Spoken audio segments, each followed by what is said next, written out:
88 വയസ്സുള്ള മാർപ്പാപ്പയെ ഫെബ്രുവരി 14-നാണ് ആശുപത്രിയിൽ പ്രവേശിപ്പിച്ചത്. ഫ്രാൻസിസ് മാർപ്പാപ്പയുടെ ആരോഗ്യനില ഇപ്പോൾ ഗുരുതരമായി തുടരുന്നുവെന്നാണ് റിപ്പോർട്ടുകൾ പറയുന്നത്. രോഗം വൃക്കകളുടെ പ്രവർത്തനത്തെ ബാധിച്ചതായി വത്തിക്കാൻ അറിയിച്ചു. ശ്വാസതടസ്സമുള്ളതിനാൽ ഓക്സിജൻ നൽകുന്നത് ഇപ്പോഴും തുടരുകയാണ്. രക്തത്തിൽ ഹീമോഗ്ലോബിന്റെ അളവിൽ നേരിയ പുരോഗതി ഉണ്ടായിട്ടുണ്ടെന്നും റിപ്പോർട്ടിൽ പറയുന്നു. ആശുപത്രി മുറിയിൽ വെച്ച് മാർപ്പാപ്പ കുർബാനയിൽ പങ്കെടുത്തതായും വത്തിക്കാൻ അറിയിച്ചു.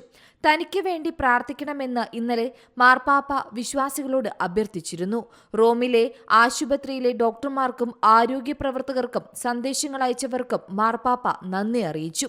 വത്തിക്കാനായിരുന്നു സന്ദേശം പുറത്തുവിട്ടത്. കുറച്ചു ദിവസങ്ങളായി സ്നേഹത്തോടെയുള്ള പല സന്ദേശങ്ങളും എനിക്ക് ലഭിച്ചു. കുട്ടികളുടെ കത്തുകളും ചിത്രങ്ങളും എന്നെ വല്ലാതെ ആകർഷിച്ചു. ഈ സാമീപ്യത്തിനും ലോകമെമ്പാടും നിന്നുള്ള പ്രാർത്ഥനയ്ക്കും നന്ദി. ഞാൻ നിങ്ങളെല്ലാവരെയും മാതാവിന്റെ മധ്യസ്ഥതയിൽ ഏൽപ്പിക്കുന്നു.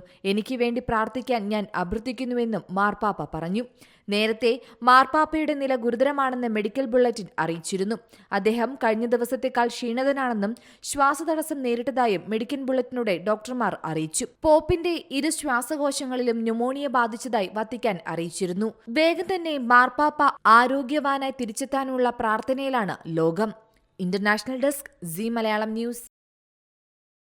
ഏറ്റവും പുതിയ വാർത്തകളും വിശേഷങ്ങളും വിരൽത്തുമ്പിലറിയാൻ സീ മലയാളം ന്യൂസ് എല്ലാ ഡിജിറ്റൽ പ്ലാറ്റ്ഫോമുകളിലും ലഭ്യം.